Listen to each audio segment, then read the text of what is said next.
मध्य पूर्व में Iran America के लिए चुनौती बनता जा रहा है। प्रतिबंध के बाद ईरान ने तय कर लिया है कि उसका न्यूक्लियर प्रोग्राम जारी रहेगा। न तो इसमें किसी अंतर्राष्ट्रीय निगरानी एजेंसी का दखल होगा, ना ही वो इसकी जानकारी किसी को देगा। जिसके बाद ट्रंप ने एक बार फिर ईरान के लिए विध्वंसक हमले की धमकी जारी कर दी है। लेकिन क्या इस बार भी ईरान खामोश रहेगा? जवाब इस रिपोर्ट में। मध्य पूर्व में अमेरिका से टकराव का केंद्र तेहरान फैसला कर चुका है कि अब हर कीमत पर न्यूक्लियर प्रोग्राम जारी रहेगा। न ट्रंप के दबाव में इस्लामिक रिपब्लिक का तख्त झुकेगा, न ही ईरान किसी कार्रवाई के डर से रुकेगा।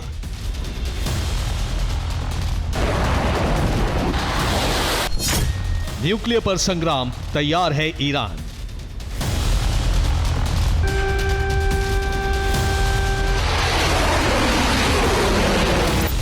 ईरान के न्यूक्लियर प्रोग्राम के दिशा में आगे बढ़ने, यूरेनियम एनरिचमेंट की गति बढ़ाने और न्यूक्लियर फैसिलिटी को गुप्त जगह शिफ्ट करने के प्रमाण पहले ही मिल चुके हैं।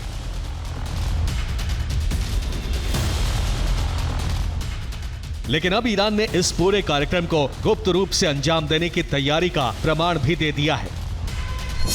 और प्रमाण देने वाले हैं खुद ईरान के विदेश मंत्री, जिनके मुताबिक पिछले महीने अंतर्राष्ट्रीय परमाणु ऊर्जा एजेंसी के साथ एक समझौता हुआ था, जिसमें परमाणु सुविधाओं के निरीक्षण को फिर से शुरू करने के तरीके तय किए गए थे। लेकिन स्नैपबैक तंत्र के लागू होने के बाद हालात बदल गए हैं। हमारा IAEA से हुआ समझौता अब अमान्य हो गया है। यानी ईरान अपना परमाणु संवर्धन कार्यक्रम जारी रखेगा, लेकिन उसकी निगरानी अब कोई नहीं कर सकेगा। जिसके बाद अमेरिका के राष्ट्रपति ट्रंप ने ईरान के खिलाफ फिर से एक चेतावनी जारी कर दी है।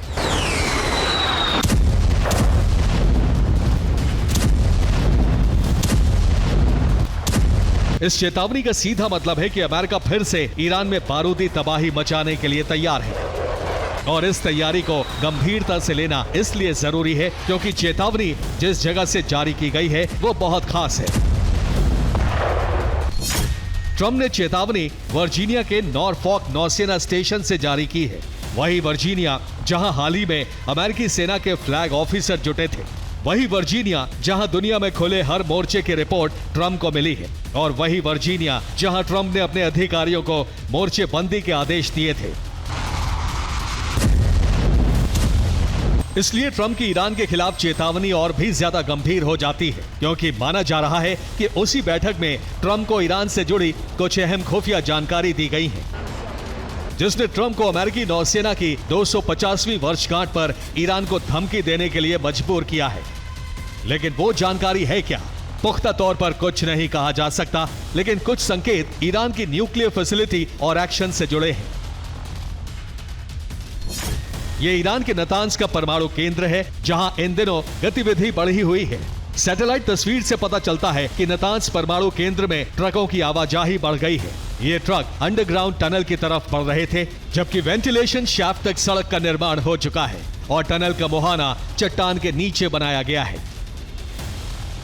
यानी नतांज परमाणु केंद्र अब वो केंद्र है जिस पर अंतर्राष्ट्रीय समुदाय के उपग्रह की नजर है, क्योंकि यही अब ईरान की ताकत का केंद्र बन गया है।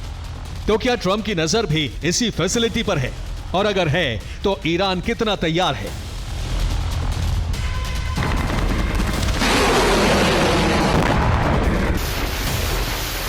ट्रंप ईरान के खिलाफ सख्त एक्शन लेने का दावा तो कर चुके हैं, लेकिन ईरान भी इस बार संघर्ष में पीछे नहीं रहेगा, क्योंकि ईरान का रूस के साथ सैन्य समझौता मजबूत हो चुका है। दावा है कि रूस ईरान को गुप्त रूप से Su-57 और Su-35 विमान दे रहा है, और ये दावा इसलिए किया गया है क्योंकि रूस की निर्यात योजना लीक हो गई है, जिसमें सुखोई फाइटर प्लेन और इलेक्ट्रॉनिक युद्ध उपकरण शामिल हैं। जिससे पता चलता है कि भले ही ट्रंप ईरान पर बॉम्बर से हमला करे, लेकिन इस बार ईरान न सिर्फ डिफेंस सिस्टम से उनकी सुरक्षा करेगा, बल्कि उन घातक फाइटर प्लेन से जवाब भी देगा जो अमेरिका के अत्याधुनिक विमानों पर भारी पड़ सकते हैं।